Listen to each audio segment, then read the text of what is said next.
45 ናችሁ? አዎ እሳችሁ ያስተራችሁ እነዚህ የመጀመሪያዎቹ የኤፒሌፕሲ ሯጮች ናቸው። ፎርኤቨር መቼም ማንረሳቸው ማለት እውነት ነው። ምን ይሰማዎታል እርሶ ግን?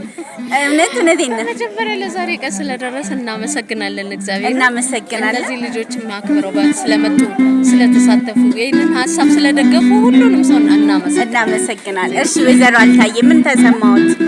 እኔ በጣም ነው ደስ ያለኝ። እሺ እነዚህ ልጆች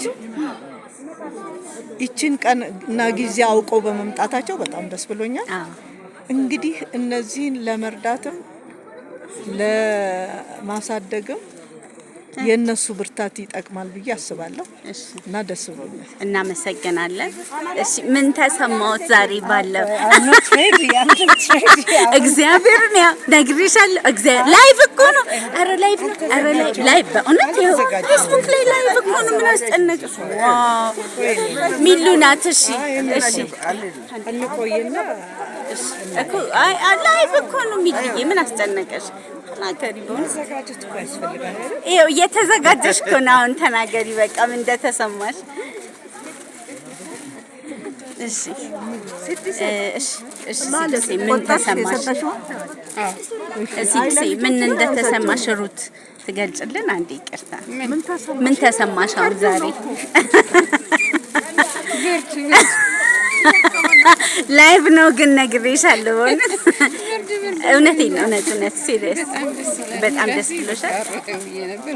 ልትሮጪ ነው። በጣም ወሳኝ ሰው ነሽ።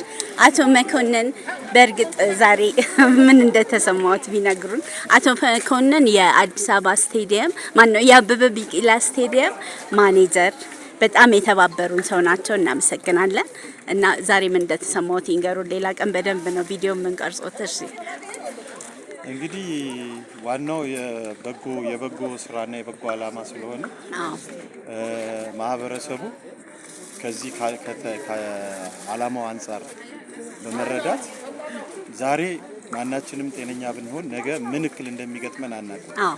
ዋስትናችን የዛሬ እንጂ የነገን የሚያውቀው ፈጣሪ ስለሆነ አደጋ ወይም ጉዳት ወይም በሽታ ጊዜን ቀንን ቆጥሮ የማይመጣ ስለሆነ በመተባበር በመረዳዳት ለወገን የሚደርሰው ወገን ስለሆነ እንዲሁም የናንተ መርህ የሚጥለንን እንጥለዋለን በሚል መርህ የተዘጋጀ ስለሆነ ለዛ አጋዥና ተባባሪ ለመሆን የተቋማችን ሰራተኛም እኔም የበኩላችን አስተዋጽኦ ለማድረግ ያው ቆርጠን ተነስተን ከጎናችሁ ነን። ስለዚህ ለፕሮግራማችሁ መሳካት አቅም የፈቀደውን ሁሉ ለማድረግ እንግዲህ እግዚአብሔር ይርዳናል። አሜን። እናመሰግናለን። አሜን።